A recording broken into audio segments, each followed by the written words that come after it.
Vem, benção.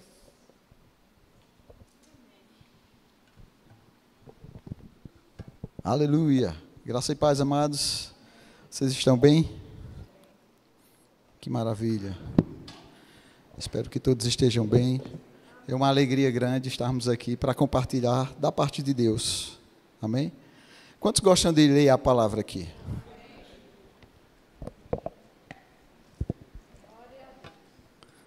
Diga amém, ao menos pela fé, tá? Amém.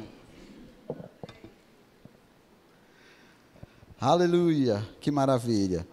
Nós vamos começar uma série hoje acerca da carta de Paulo à igreja de Corinto, tá? Então, vamos estar introduzindo, na verdade, isso.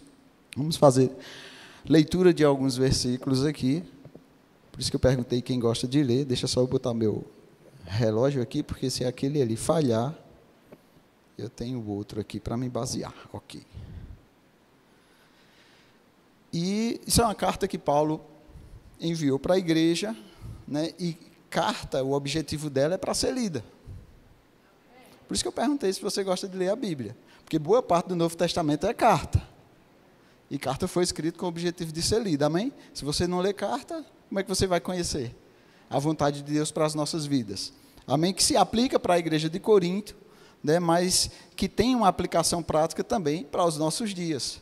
Porque a palavra não ficou no passado. A Bíblia não ficou no passado. Amém? Foi escrito para nós utilizarmos até hoje. Amém, gente?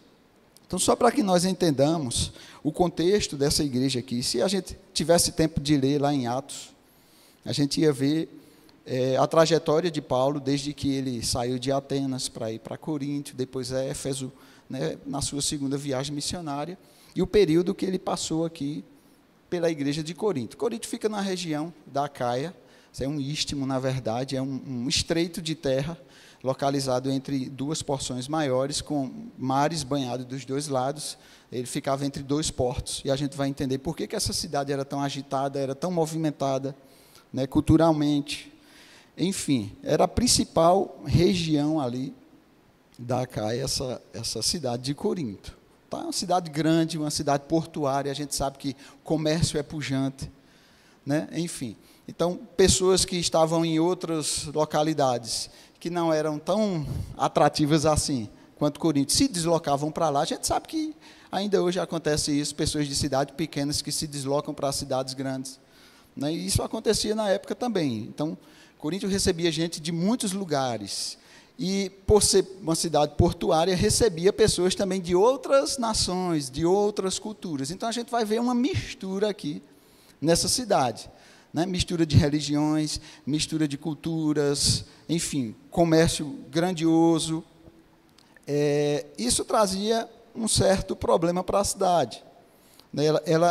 Ela estava em decadência, né? Naquela época que 48, 50 aproximadamente ali depois de Cristo, mas Júlio César, o governante, ele deu uma reedificada, né, na cidade, e ela voltou a ter esse status naquela região ali, né? E se você pesquisar, por exemplo, jogos istmicos na antiguidade, você vai ver que acontecia ali no istmo de Corinto, né, o que hoje nós conhecemos como Jogos Olímpicos. Muitas dessas modalidades aconteciam lá. Por isso que nós encontramos nas cartas de Paulo, e aqui em Coríntios nós encontramos também algumas referências sobre estádios, aquele que corre em estádios, né, aquele que luta segundo as regras, enfim. Então, assim, ele usa algumas terminologias que os coríntios entendiam, né, o que é aquilo que significava. Então, a gente começa a compreender o palavreado de Paulo, né, acerca daquela região. Ele contextualizava bem isso,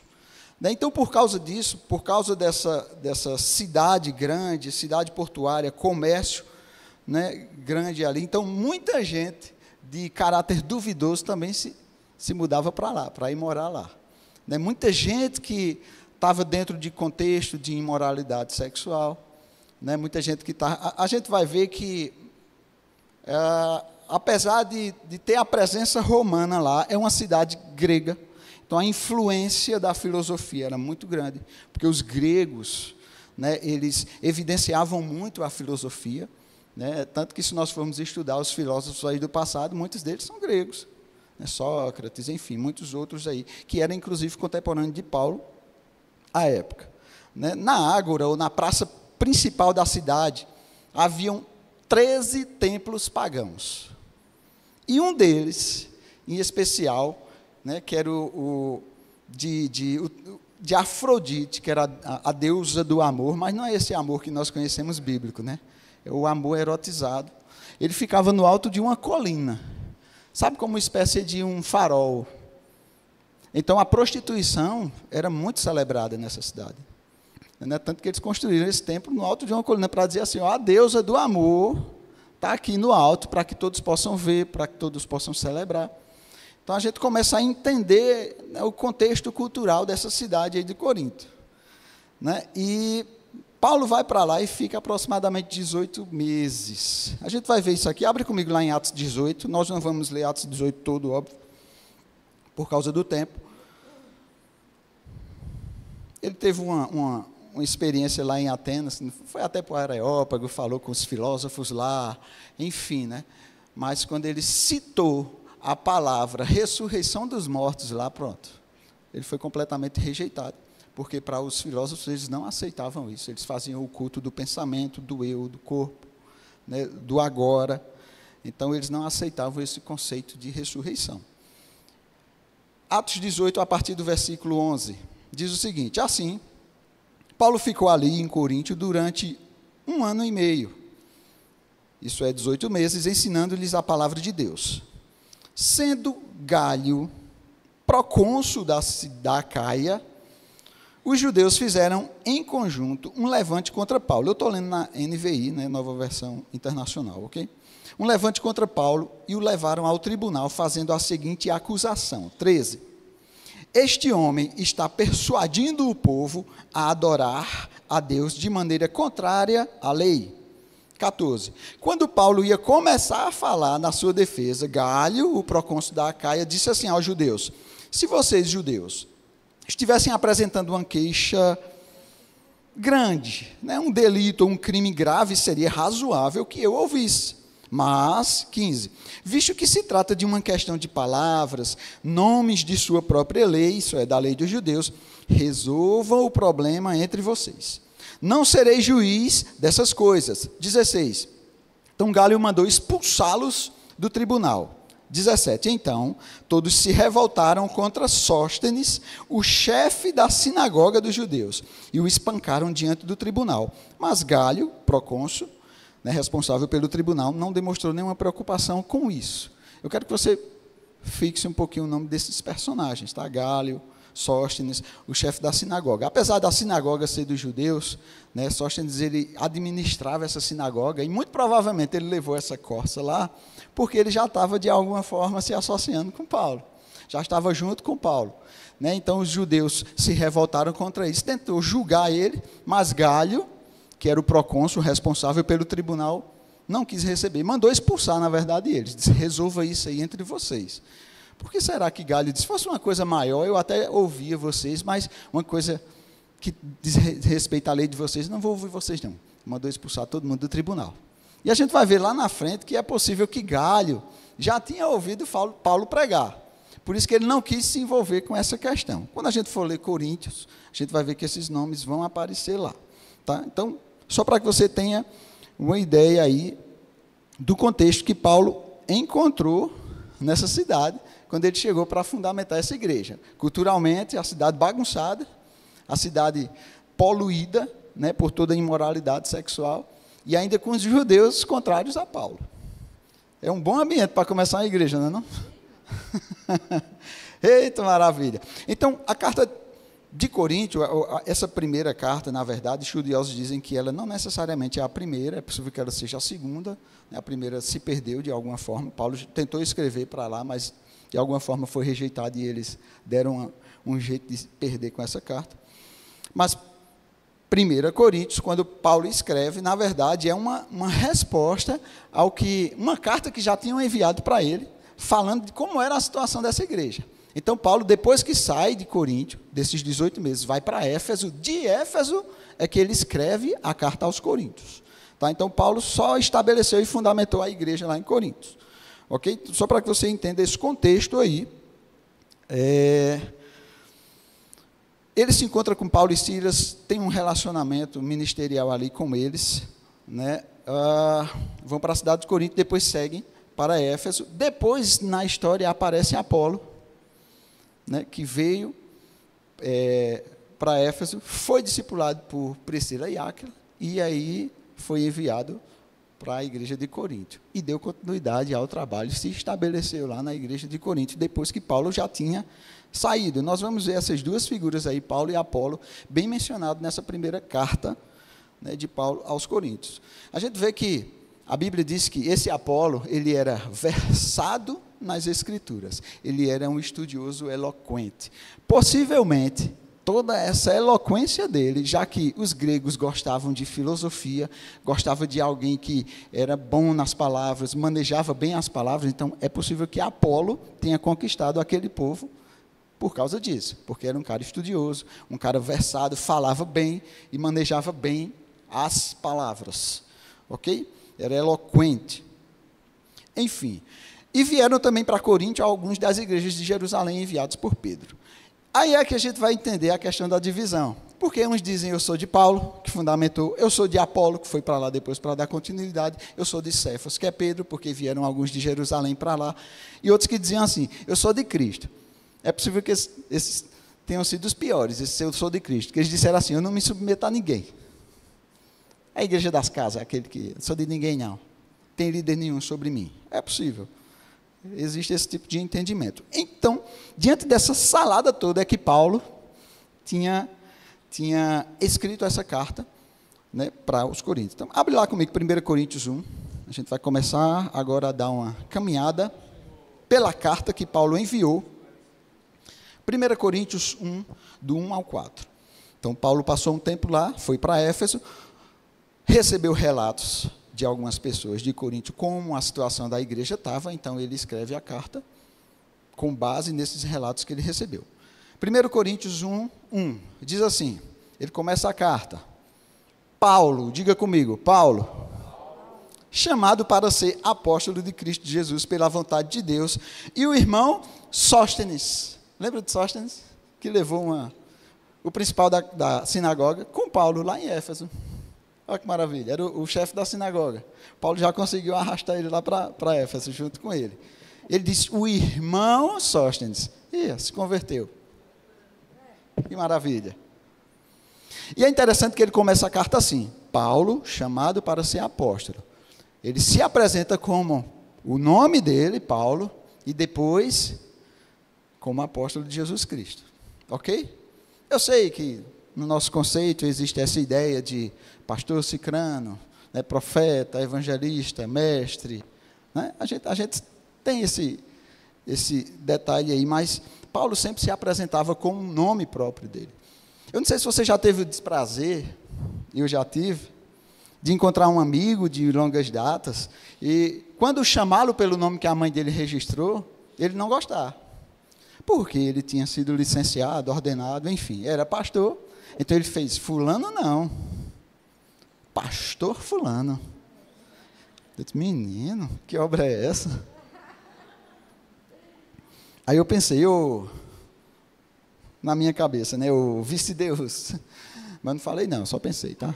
Porque tem coisas que a gente só pensa, certo? A gente não fala porque a gente quer preservar a paz, a unidade, então a gente só pensa, ok? Na hora eu pensei, mas não saiu. Enfim, infelizmente a gente sabe que existe isso, não há nada de errado chamar alguém de pastor, de apóstolo, nada de errado. O problema é quando alguém não chama e isso causa algum tipo de animosidade. O problema está aí, ok? Mas não tem nada de errado com relação a isso, pode ficar tranquilo quanto a isso. Paulo sempre se apresentava assim. Se tivesse tempo a gente ia ver muitos outros lugares na Bíblia em que vários deles, Pedro, Paulo, Apolo, enfim, vários deles se apresentam e é apresentado por outros dessa forma, pelo nome que eles receberam. Ok? Então, 2. A igreja de Deus que está em Corinto. Então, ele fala da igreja de Deus de um modo geral, a igreja universal, não é universal do reino de Deus, a igreja geral, universal, o corpo de Cristo. A igreja de Deus que está em Corinto. Então, em Corinto existia uma igreja e essa igreja era de Cristo. Apesar dos problemas, era a igreja. Ok? Só para que a gente não exclua ela. Aos santificados em Cristo Jesus e chamados para serem santos. Existe um chamado, de um modo geral, para a igreja. Fomos santificados por Cristo e chamados para sermos santos, separados das coisas do mundo. Ele já está começando a contextualizar o que é que ele vai falar da carta. Com todos os que, em toda parte, invocam o nome do Senhor Jesus Cristo, Senhor deles e nosso. A vocês, saudação, graça e paz da parte de Deus nosso Pai e do Senhor Jesus Cristo. No 4 ele diz, sempre dou graças a meu Deus por vocês, por causa da graça que dele receberam em Cristo Jesus. Ele sempre dando graças à igreja de Corinto, mesmo agora que ele já estava em Éfeso, ele revela que sempre dava graças pelaquela igreja. Você dá graças pela sua igreja? Amém. Nas suas orações, você lembra de orar pela sua igreja? Amém? Coloque sempre a igreja nas suas orações. É importante isso, dando graças a Deus e declarando e celebrando sobre ela. Amém, gente? Então, isso foi só uma parte introdutória que Paulo fez. Dando continuidade, versículo 5, diz o seguinte, pois nele vocês foram enriquecidos em tudo, isto é, em tudo o quê? Em toda a palavra e em todo o entendimento. Isso aqui Paulo está falando, com certeza com base no tempo que ele viveu lá em Corinto. Falando dessa igreja de Corinto, ele está dizendo, vocês foram enriquecidos em tudo, em toda a palavra e em todo o conhecimento. Porque o testemunho de Cristo foi confirmado entre vocês, de modo que não falta a vocês nenhum dom espiritual, enquanto vocês esperam que o nosso Senhor Jesus Cristo seja revelado. Olha só, uma igreja enriquecida de todo conhecimento, de toda palavra, de todo conhecimento, e nessa igreja de Corinto não faltava nenhum dom espiritual. Você queria fazer parte de uma igreja assim? Olha que maravilha, os dons fluíam lá, Deus se movia no meio deles, eles tinham conhecimento, eles tinham palavra e tinham os dons em manifestação. A gente deseja isso para nós, gente. Amém?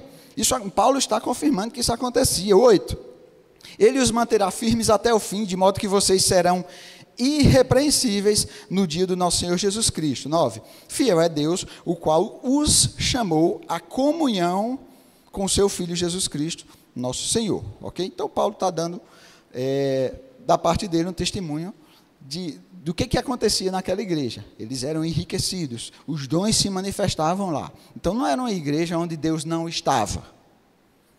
Deus se movia no meio daquela igreja. Amém? Dando continuidade, versículo 10, isso aqui é obrigatório para todo crente do Verbo da Vida. A gente já ouviu muito sobre ele, principalmente quem é das antigas aí vai lembrar. Irmãos, em nome de nosso Senhor Jesus Cristo, suplico a todos vocês que concordem uns com os outros no que falam, para que não haja divisões entre vocês, antes que todos estejam unidos num só pensamento e num só parecer. Pastor Bud sempre lia isso na abertura dos eventos, conferências, enfim. Isso aqui precisa ser de cabeceira, a gente tem que imprimir isso, colocar assim na porta do quarto para a gente ler todo dia isso aqui. Isso precisa estar na nossa mente, no nosso coração sempre, unidade, que não haja divisões. E Paulo já está começando a introduzir o que ele quer falar na carta, né? De uma forma geral, ele já está falando de uma mesma disposição mental, mesmo parecer. 11, meus irmãos, eu fui informado por alguns da casa de Chloe ou Chloé, de que há divisões entre vocês. Com isso, quero dizer que algum de vocês, afirma, eu sou de Paulo, eu sou de Apolo, eu sou de Pedro, eu sou de Cristo. Acaso Cristo está dividido? Essa é uma pergunta retórica. Foi Paulo crucificado em favor de vocês? Foram vocês batizados em nome de Paulo? Então Paulo já está começando a mostrar para eles aonde é que tem que estar o foco. E divisão a gente sabe que diz respeito ao partidarismo. E Paulo está dizendo, o foco não sou eu. Não fui eu que morri por vocês. Não fui eu. Né? Vocês não foram batizados em meu nome. Porque qual o problema, gente? A divisão nasceu da idolatria do eu. Eu sou de Paulo, eu sou de Apolo, eu sou de Pedro, eu fulano, eu cicrano, homem, a adoração do eu, a divisão surgiu daí, ok? Então assim, cuidado com nossas pregações, para que o eu não esteja mais presente do que Cristo. Porque eu sei que experiências nos animam e fortalecem nossa fé. Mas Cristo precisa ser mais evidenciado do que o nosso eu. Amém? Então, a gente precisa ter cuidado com essa idolatria do eu, porque foi daí que surgiram as divisões. E ele diz, se Cristo, porventura Cristo está dividido, então se Cristo não está dividido, quando a gente se mete em divisões, a gente está em Cristo? A gente está onde? Se Cristo não está dividido. Então, essa é uma pergunta que Paulo faz para que a gente possa pensar. Espera aí, se eu estou em Cristo e eu estou me envolvendo em divisões e Cristo não está dividido, será que eu estou em Cristo? Então, a gente precisa ter muito cuidado com relação a essa questão de divisões aí. 14. Dou graças a Deus por não ter batizado nenhum de vocês, exceto Crispo e Gaio. Vocês lembram de Gaio? O procônsul lá da região, da Acaia, foi batizado por Paulo.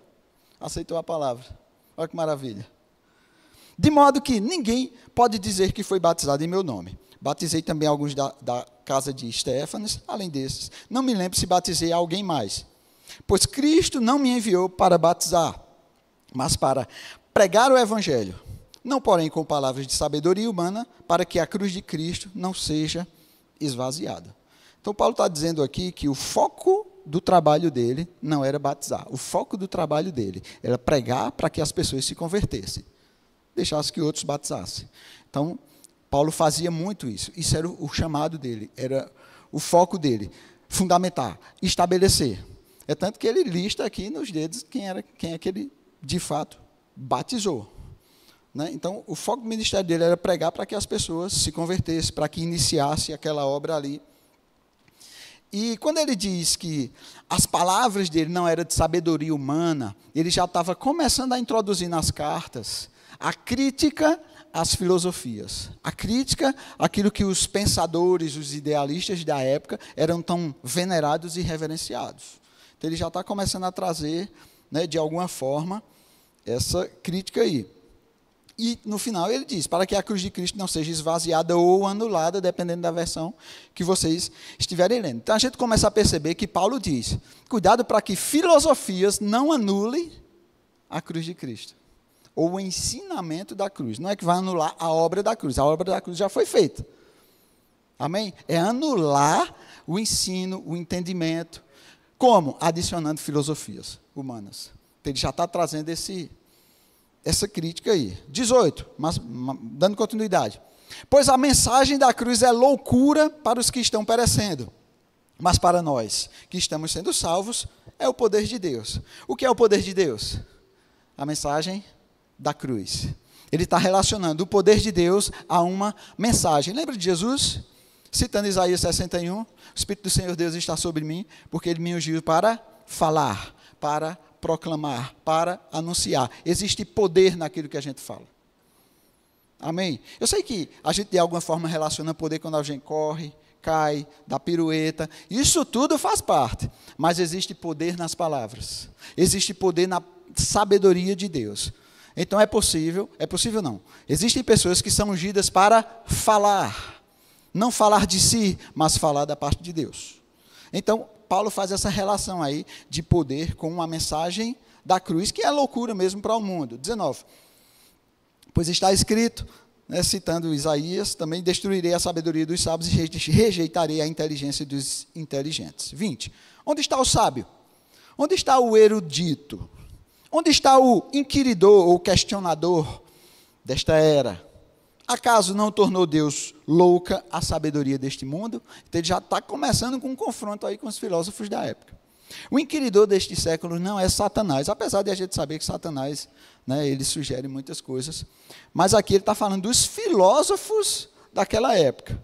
E quando ele fala do inquiridor, os estudiosos dizem que é possível que seja Sócrates, porque era o grande filósofo contemporâneo da época de Paulo ali. Então, ele já começa a mostrar que essa filosofia, que era muito forte e venerada lá, para Deus é loucura. Para Deus. Toda essa veneração, a ideia, a sabedoria, a eloquência, para Deus é loucura. Ok? Paulo já estava trazendo isso aí. E nós sabemos que os gregos buscavam isso, sabedoria. E os judeus buscavam o quê? Sinais. Senhor, mostra-nos sinais. Mostra-nos um sinal. Eles sempre pediam, né, a Jesus sinais ou algo desse tipo. Então, Paulo começa a fazer essa relação entre grego e judeu, de alguma forma que estava havendo as divisões e dissensões ali naquela época na igreja. E também ele está fazendo um contraponto entre a sabedoria humana e a sabedoria divina, ok? Mostrando que são, né, de alguma forma, opostos. Então, o que é que a gente aprende com isso? O evangelho não precisa de enfeite. Você não precisa pendurar enfeites na cruz de Cristo. Ela foi suficiente. A mensagem da cruz é o poder de Deus para salvar a humanidade. Boa. Não precisa de filosofias, adicionar nada, porque tem um pensador tal, filósofo. Não. A palavra de Deus não precisa de acréscimo. Ela é suficiente. Tá? A gente não precisa colar versículos da Bíblia na pétala das rosas para que elas glorifiquem a Deus. A própria criação já glorifica a Deus. Não precisa enfeitar. Amém? Dando continuidade, 21. Visto que na sabedoria de Deus, o mundo não o conheceu por meio da sabedoria humana. Então, não é possível conhecer Deus por meio de uma sabedoria humana. A gente vai começar a ver que essa sabedoria, ela é dada. Ela não é fabricada por homem. Agrada ao Deus salvar aqueles que creem por meio da loucura da pregação. Essa loucura da pregação, em algum momento a gente vai ter a oportunidade de destrinchar esse aspecto aí da salvação por meio dessa loucura. Mas vamos dar prosseguimento. 22. Os judeus pedem sinais milagrosos. Os gregos buscam sabedoria. Nós, porém, pregamos a Cristo crucificado. Acabou. Essa é a mensagem. Cristo crucificado. Diante de todas as filosofias, as ideias, a capacidade humana, qual é a nossa pregação? Cristo crucificado. O qual, de fato, é escândalo para os judeus e loucura para os gentios. Escândalo para os judeus. Por quê? Porque Jesus se apresentava em muitos momentos como Deus. E os judeus não aceitavam. Isso era um escândalo para ele. Jesus dizendo, antes que Abraão existisse, eu sou. Antes que Moisés existisse, eu sou. Ó. Se apresentando dessa forma para os judeus. Então, os judeus não aceitavam. Isso era um escândalo. Esse homem está se colocando como filho de Deus, como Deus aqui. Isso é loucura. Vamos matá-lo. Era escândalo. Jesus escandalizou entre os estudiosos na época. E loucura para os gentios. Os gregos. Por quê? Porque os gregos, eles tinham, sabe aquele panteão de deuses, muitos deuses, né, fortíssimos, que muitas vezes nas histórias caçoavam, brincavam lá dos homens, por causa que eles eram super poderosos, esses deuses. Por que era loucura para os gregos? Porque imagina um Deus,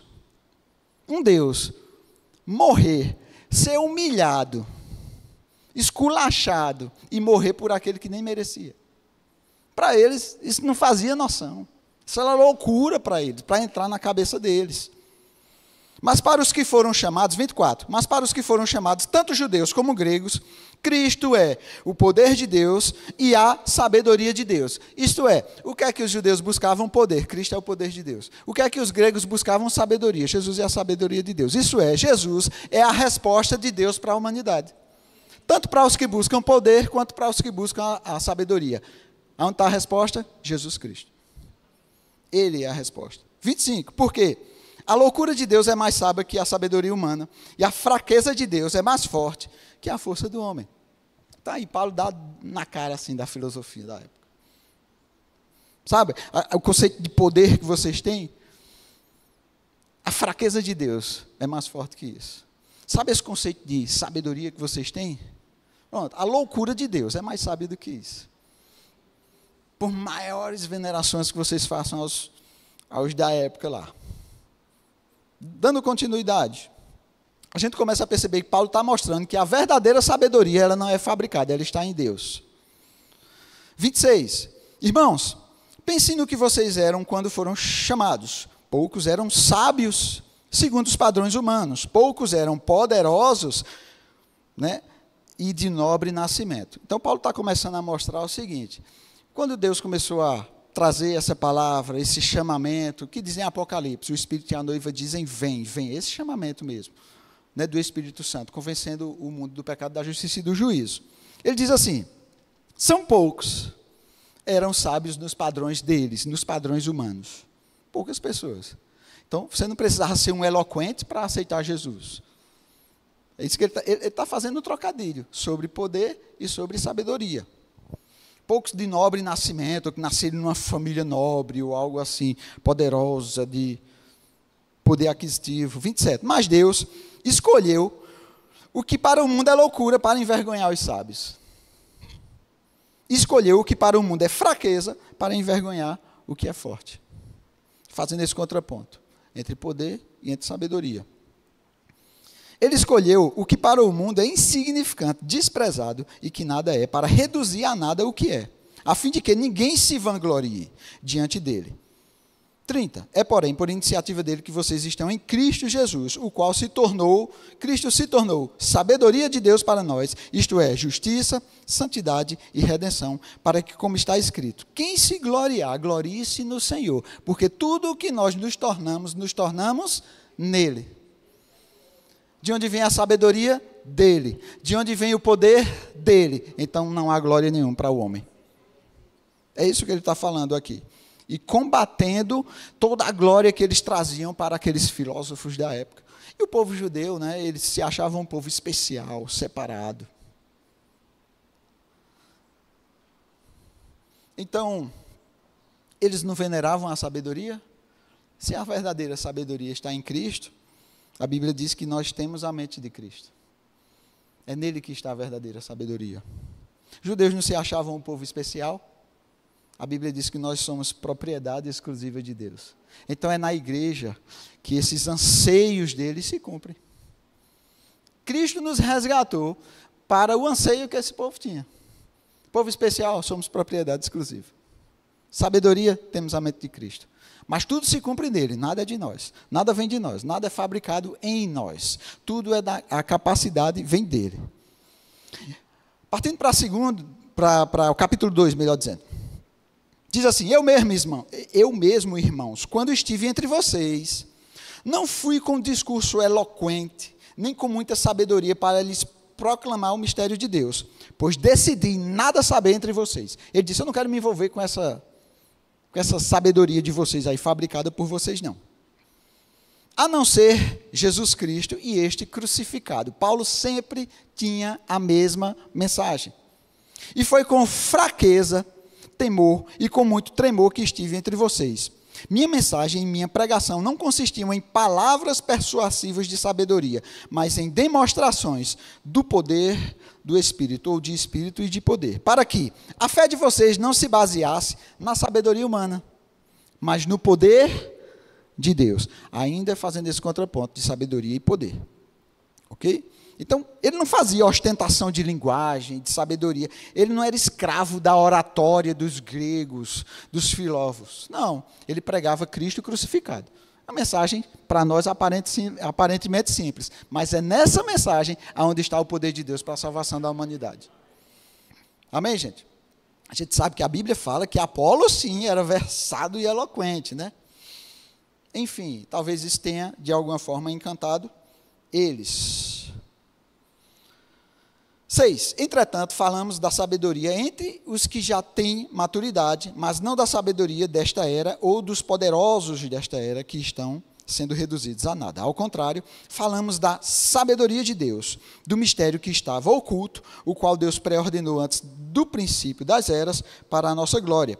Nenhum dos poderosos desta era o entendeu, pois se o tivessem entendido, não teriam crucificado o Senhor da glória. Então, não é possível entender a obra da cruz por meio da sabedoria humana. Tem que ser uma sabedoria que foi dada. Lembra Jesus, quando estava ensinando, falando, alguns ficaram, assim, abestalhados, vou usar essa palavra, com ele, e eles se perguntavam, não é este o filho de José? De onde lhe vem essa sabedoria que lhe fora dada? Não é uma sabedoria fabricada por homem, é uma sabedoria dada por Deus. É disso que Paulo está falando. 9.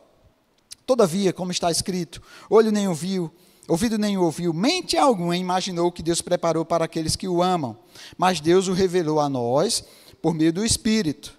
Ele revelou a nós por meio do Espírito. O Espírito sonda todas as coisas, até mesmo as profundezas de Deus.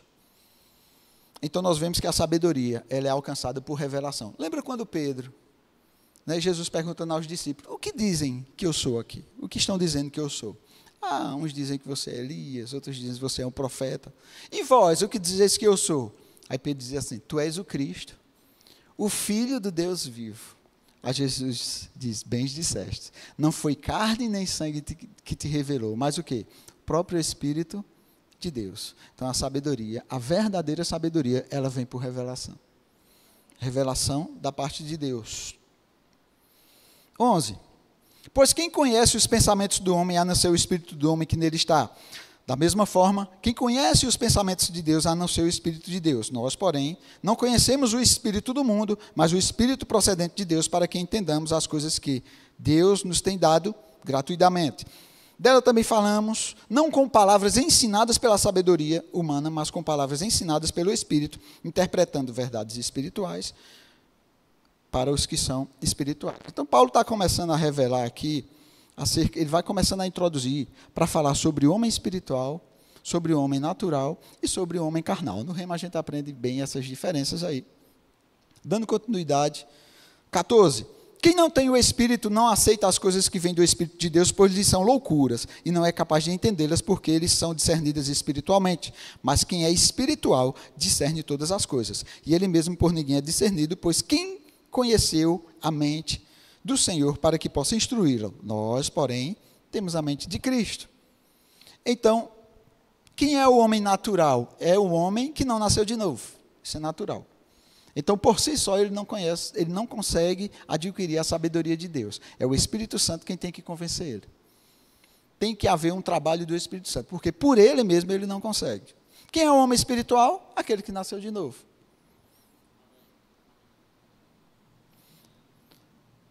Capítulo 3, dando continuidade. Irmãos, não pude falar a vocês como a espirituais. Ele está falando com os irmãos. Aqueles que nasceram de novo, aqueles que agora são espirituais porque tiveram o seu espírito recriado em Deus. Então, olha a tônica que ele usa. Irmãos, não pude falar a vocês como a espirituais, que são, mas como a carnais, como a crianças em Cristo. Dei a vocês leite e não alimento sólido, pois vocês não estavam em condições de recebê-lo. De fato, vocês ainda não estão em condições, porque ainda são carnais. Eles nasceram de novo, mas eles são carnais porque estão se comportando como um homem natural. Porque visto que há inveja e divisão entre vocês, não estão sendo carnais e agindo como mundanos? Está fazendo uma pergunta. Então, ele faz essa associação lá em Hebreus 5, fala um pouco disso também, do homem carnal, que ele é uma criança, ele age como um homem natural, e ele só alcança conhecimento raso. O homem carnal, ele não sai do conhecimento raso. Ele sempre fica naquele conhecimento. Mas o homem espiritual, o adulto, o experimentado, aquele que ouve as palavras e pratica, ele tem acesso ao conhecimento profundo de Deus. Ó profundidade das riquezas. Que riquezas? Tanto da sabedoria quanto do conhecimento de Deus. Existe uma profundidade no conhecimento. E isso ele associa a alimento sólido. Nós vimos uma criança aqui, pequenininha, né, que ela está numa condição de só receber leite. Não dá para dar uma buchada a ela ainda. Ela vai chegar no nível em que ela vai crescer, ela vai poder comer uma rapadura boa, mas não é o tempo ainda. Tá? Então, espiritualmente, isso se relaciona a nós. Então, mesmo um nascido de novo, se ele agir conforme o mundo, já era. Ele está limitando o crescimento dele. Ser carnal e estar envolvido em divisão é limitar o crescimento espiritual. 4. Pois quando alguém diz, eu sou de Paulo e outro eu sou de Apolo, não estão sendo mundanos? Afinal de contas, quem é Apolo? Quem é Paulo? Aí ele fala, apenas servo por meio dos quais vocês vieram a crer. Isso é, aqueles que atenderam a um chamado de Deus para pregar. E as pessoas pudessem crer.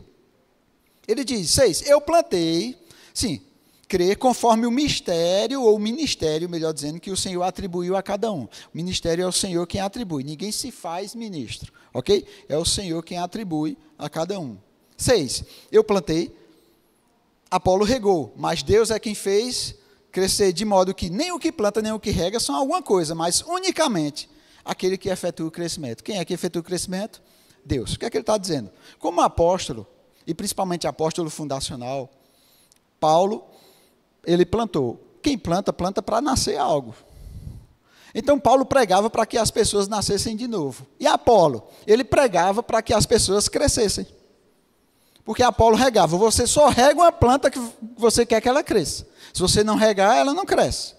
Então aqui está mostrando o ministério dos dois. O ministério apostólico daquele que fundamenta e o ministério do mestre que faz com que as pessoas sejam conduzidas ao crescimento. Por meio da palavra de Deus. Então nós vimos que partidarismo ele é mundano. Ele é uma atitude mundana, carnal. 8. O que planta e o que rega tem um só propósito, e cada um será recompensado de acordo com o seu próprio trabalho, pois nós somos cooperadores de Deus. Vocês são lavoura de Deus e edifício de Deus. Ele está começando a mudar a figura da metáfora. Ele está falando de lavoura, vai começar a falar de edifício agora. Conforme a graça de Deus que me foi dada, eu, como sábio construtor, lancei o alicerce. Antes ele falou de plantação, agora ele está falando sobre o alicerce. E outro está construindo sobre ele. Contudo, veja cada um como constrói. Então, se o trabalho de Paulo e o trabalho de Apolo era pregar, e ele diz, veja cada um como constrói, ele está se referindo a quê? Pregação. Veja cada um. Como você prega? Veja que isso tudo está dentro do contexto de filosofia ainda, ok? Então, vejamos que a recompensa é de acordo com o trabalho de cada um. Ele diz que cada um será recompensado por causa do seu trabalho. Não é por causa do seu título, é por causa do seu trabalho. Então, se você ainda não tem um título, vamos dizer assim, um reconhecimento, não deixe de trabalhar. Amém, gente? Porque, infelizmente, tem gente que, porque eu não fui licenciado, não fui ordenado, eu bem que poderia fazer algum tipo de trabalho, mas eu não fui reconhecido. Não se acovarde, porque a recompensa é pelo trabalho, não é pelo título. O título vem. O título vai vir em algum momento. O reconhecimento vai vir em algum momento, mas a recompensa é pelo trabalho. Então, sabe o que Paulo falou para Timóteo, né? Faça o trabalho de um evangelista. Ele estava falando que Timóteo ia ser evangelista, o seu chamado agora não é pastor mais não, é evangelista, não. Mas o que é que ele estava dizendo? A instrução, faça o trabalho. Desenvolva o trabalho, porque o verdadeiro reconhecimento vem de quê? De Deus. E óbvio, né, Cristo falou assim, ainda que uma mãe se esqueça do seu filho, lembra? Jesus falou, ele estava falando de conhecimento próprio, porque ele foi esquecido pela mãe dele, quando ele tinha 12 anos. Então é possível sim que um líder, um pai espiritual ou algo desse tipo, né, em algum momento, somos falhos, gente. Possa de alguma forma esquecer, né? Mas uma coisa é interessante, o esquecimento ele não é definitivo, em algum momento você vai ser lembrado. E os pais, quando eles voltaram para encontrar Jesus, sabe onde ele estava? No templo. Sabe qual é o problema de muitas pessoas? É porque quando eles se acham num período de esquecimento, quando o líder vai voltar a atenção para ele, ele não está mais ali. Quando os pais de Jesus voltaram, encontraram ele no templo. Então, ainda que você se ache no esquecimento, não saia daqui. Não arrede o pé daqui enquanto Deus não mandar. Porque você vai se achar. Porque o interesse maior é de Deus, que você cumpra o seu propósito. Amém? Dando continuidade. 11. Porque ninguém pode colocar outro alicerce, além do que já está posto, que é Jesus Cristo. Aqui Paulo está se colocando como um apóstolo fundacional. Nós sabemos que existem os apóstolos de Cristo, são 12, ok? Os 12 apóstolos do Cordeiro, e os apóstolos fundacionais, são os apóstolos do Cordeiro mais Paulo. Foram aqueles que lançaram o fundamento e o alicerce para todo o conhecimento que nós dispomos hoje. É disso que ele está falando. Se alguém constrói sobre esse alicerce, ele vai falar sobre aquele que deu continuidade ao fundamento que ele colocou. Se alguém constrói sobre esse alicerce usando ouro, prata, pedras preciosas, madeira, feno e palha, sua obra será mostrada, porque o dia a trará a luz, pois será revelada pelo fogo, que provará a qualidade da obra de cada um. Se o que alguém construiu permanecer, esse receberá recompensa. Se o que alguém construiu se queimar, esse sofrerá prejuízo. Qual é o prejuízo? Não receber recompensa. Contudo, será salvo como alguém que escapa através do fogo. Vocês não sabem que são santuário de Deus e que o Espírito de Deus habita em vocês? Se alguém destruir o santuário de Deus, Deus o destruirá, pois o santuário de Deus, que são vocês, é sagrado. Então, aqui ele está trazendo 3 elementos que são metais preciosos, e ele está trazendo 3 elementos que são inflamáveis. Veja, isso está dentro de um contexto de divisão, dentro de um contexto de carnalidade. E se a gente pensa na arma do inimigo, quando nós vemos a armadura de Deus, lá em Efésios, ele fala de todas as armaduras, ele diz assim, embraçando o escudo da fé, pelos quais apagam os dardos inflamados do maligno. A arma, lá em Apocalipse, nós vemos falando acerca de um cavaleiro, que ele sobe num cavalo branco, e a sua arma é um arco e flecha. Mas no contexto nós vemos que não é Cristo, porque Cristo ainda está abrindo os selos. Então, ele não abre o selo, dá uma carreira e sobe no cavalo. Então ali está falando sobre o anticristo, sobre o diabo. Né? Aquilo que ele vai dar permissão para ele agir na tribulação. Por que no cavalo branco? Porque ele é imitador barato de Cristo, porque Cristo vai vir no cavalo branco também. Então ele é um imitador barato, ele vai querer mostrar que ele é o cara. Mas no Apocalipse 19, quando fala acerca de Cristo montado num cavalo branco, diz que a arma dele é a espada do Espírito.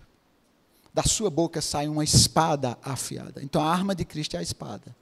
A arma de Satanás é dardos lançados, arco e flecha. E ele lança dardos inflamados. Agora, se eu te perguntar, se você lançar um dardo inflamado sobre metais preciosos, o que é que vai acontecer? Mas se você lançar um dardo inflamado, flamejante, com fogo, sobre madeira, feno e palha, o que é que vai acontecer? Pega fogo. Então a igreja não pode sobreviver de madeira, feno e palha. Tem que ser metais preciosos. Então, por isso que a gente tem que ter cuidado na nossa pregação. Porque a igreja precisa ser construída, né, edificada, com base naquilo que é sólido, não com base naquilo que facilmente pega fogo. Porque o diabo está o tempo todo lançando dardos inflamados. Dando continuidade, 18. Não se enganem, se alguém de vocês pensa que é sábio segundo os padrões desta era, deve tornar-se louco para que se torne sábio, porque a sabedoria deste mundo é loucura aos olhos de Deus. Aqui ele já vinha falando nessa mesma coisa. Pois está escrito, ele apanha os sábios na astutícia deles, e também o Senhor conhece os pensamentos dos sábios e sabe como são fúteis. Portanto, ninguém se glorie em homens, ninguém se glorie em homem algum, seja os sábios da época, seja Paulo, seja Apolo, seja Pedro, ninguém se glorie em homens. Portanto, ninguém se glorie em homens, 21, porque todas as coisas são de vocês, seja Paulo, seja Apolo, seja Pedro, seja o mundo, a vida, a morte, o presente, o futuro, tudo é de vocês. E vocês são de Cristo e Cristo de Deus. Então, a gente não deve se gloriar em homem, porque no final a glória é de Deus. A glória vai para Ele. Capítulo 4, rapidinho. Olha como é bom a gente... Gente, a gente precisa ter prazer em ler a palavra. De olhar para a palavra e ter prazer para ela. Isso não deve ser um fardo para nós. Deve ser prazeroso. Capítulo 4. Portanto, que todos nos considerem servos de Cristo e dispenseiros dos mistérios de Deus. O que se requer desses encarregados é que sejam fiéis. Então, qual é a principal característica de um ministro? Fidelidade.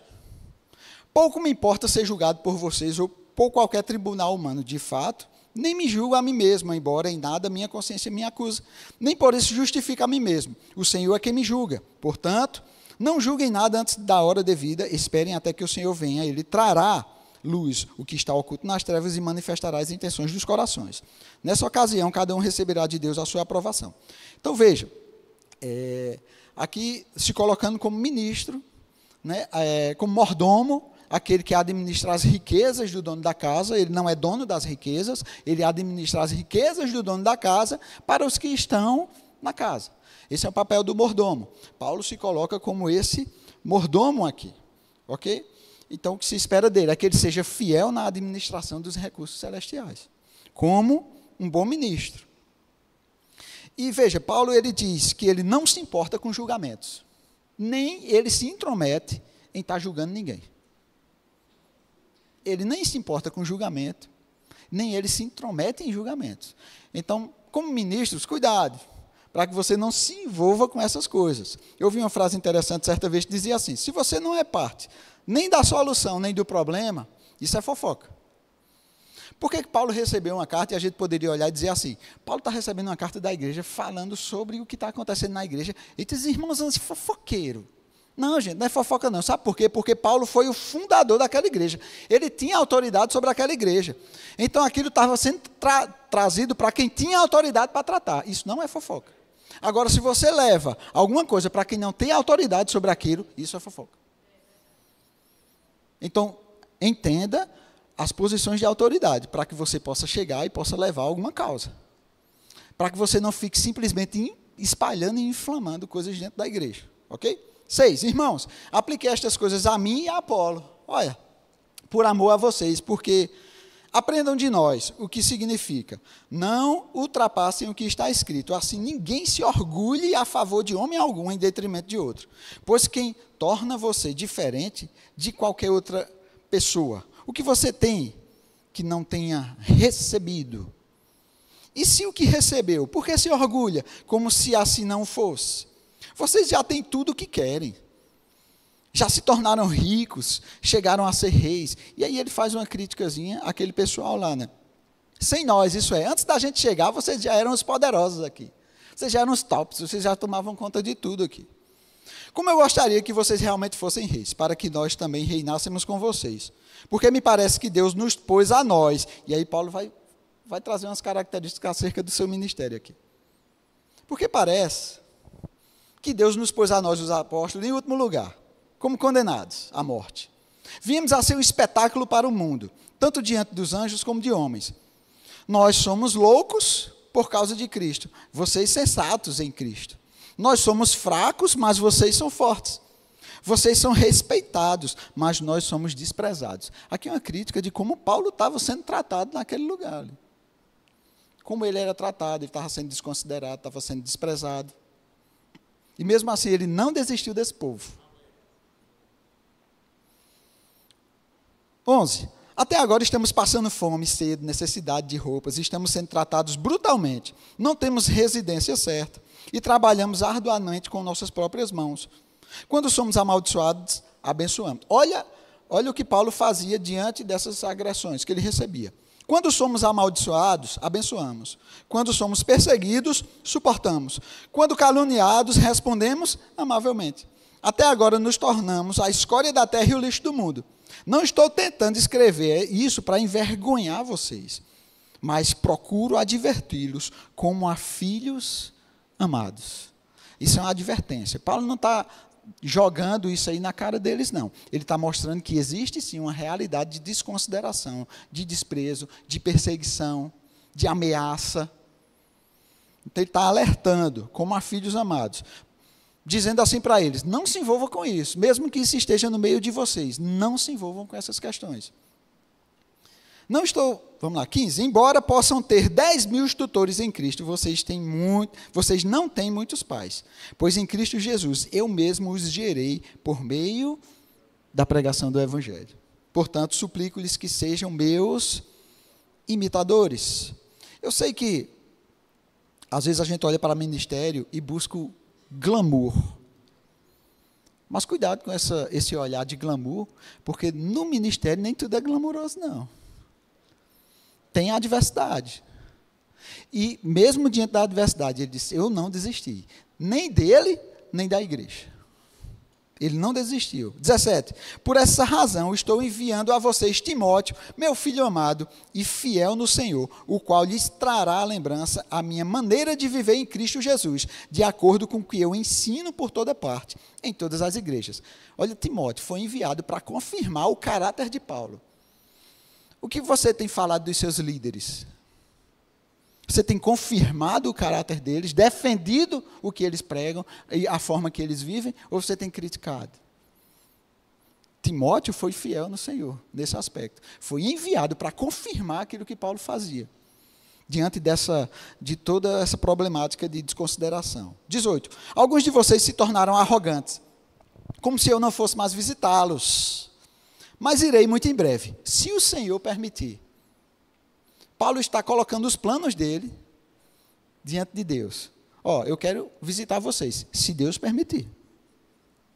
Então saberei não apenas o que estão falando, esses arrogantes, mas que poder eles têm. Eu quero conhecer o poder desses arrogantes aí. Pois o reino de Deus não consiste em palavras, mas em poder. O que é que vocês querem? Devo ir a vocês com vara ou com amor e espírito de mansidão? E aí eu estou encerrando com isso. O que é que Paulo está falando? Eu vou me direcionar a vocês com uma autoridade que eu tenho de fundador dessa igreja, da forma que vocês desejam, da forma que vocês estão lidando. Como é que vocês querem? Vocês querem que eu vá de forma amável? Ou vocês querem que eu vá, com vara? O que é que ele está dizendo? Só depende de vocês. É a forma que vocês estão lidando diante de divisões, diante de filosofias, diante de tudo que está acontecendo. Imoralidade, em outros capítulos ele vai falar sobre imoralidade. Então, assim, a forma que vocês estão conduzindo é que vão determinar se eu vou vir a vocês com vara ou se eu vou vir de forma amável. Isso dá o devido remédio. Por quê? Porque, gente, vamos lá, para situações extremas, medidas extremas. Então, ninguém chega no hospital, numa situação extrema lá, e vai ser tratado com AS. Quem lembra de AS? Vão revelar a idade aí, Então, o médico ele vai tratar conforme a situação. Se for uma situação extrema, tem até alas diferentes por cores lá dentro do hospital. Então, dependendo da situação, você é direcionado para uma ala específica, para que você seja tratado conforme a necessidade. É isso que Paulo está dizendo. Eu vou tratar vocês conforme a necessidade. Só vai depender de vocês. Só vai depender, assim, vamos dizer assim, dos sintomas que vocês estão demonstrando. É isso que Paulo está dizendo. Como pai mesmo daquela igreja. Ele está se colocando como pai da igreja. Ele está repreendendo a igreja. Ele está repreendendo como um filho amado. Por quê? Porque ele tinha autoridade para tal. Por isso que a carta foi enviada para ele, como o apóstolo que fundou aquela igreja e tinha autoridade. Ok? Então, nós vemos que é uma igreja que ele tinha os dons, eles tinham conhecimento, os dons eram abundantes, e ele chega a dizer que todos os dons aconteciam naquela igreja. Mesmo assim, ele não foi uma igreja privada de problemas. Isso problemas não devem nos tirar da igreja. Pronto, relatando, é isso. Paulo desejaria que não acontecessem os problemas, mas se acontecem, a gente precisa ficar firme. Isso foi registrado para nós, gente. Então, não é qualquer probleminha dentro da igreja que vai nos mover, não. Que vai nos tirar da posição, que vai nos desanimar, nos retroceder. Porque Paulo enfrentou problemas, mas nem desistiu dele e nem desistiu da igreja. Então, esse deve ser, vamos dizer assim, a nossa principal lição aqui. Diante de problemas que se levantem dentro da igreja, eles não devem nos paralisar e não devem nos fazer retroceder e nem desistir daquela igreja. Então, nós nos posicionamos naquilo que Deus fala e naquilo que Deus direciona, e não nos problemas. Amém? Então, eu queria orar, Pai, nós te rendemos graça por essa oportunidade que nós tivemos de aprender da tua parte, de entender como você lida com todas essas questões. Nós queremos ser maduros e experimentados em você. Nós queremos ter o devido crescimento para conhecer das tuas profundezas, Pai, e sermos experimentados na palavra. Não queremos ficar no superficial, não queremos nos envolver com mundanismo, nós não queremos nos intrometer em divisões, em coisas que não dizem respeito a nós, mas nós queremos pregar Cristo Jesus crucificado, que é o teu poder para cada um desses homens, Pai. A tua sabedoria queremos revelar e manifestar o teu poder para que eles possam vir a você. E nós declaramos em nome de Jesus, essa igreja fortalecida, em nome de Jesus, verbo distrito como um farol, em nome de Jesus. Dificuldade nenhuma vai parar essa igreja, dificuldade nenhuma vai parar líder nenhum aqui, ministro algum aqui. Nós declaramos florescendo e crescendo, Deus dando crescimento a cada um neste lugar, em nome de Jesus Cristo. Cada planta aqui vai crescer, cada edifício aqui vai crescer, vai alcançar a estatura adequada, para que essa igreja avance e cresça, em nome de Jesus. Aleluia. Então eu queria agradecer aí pela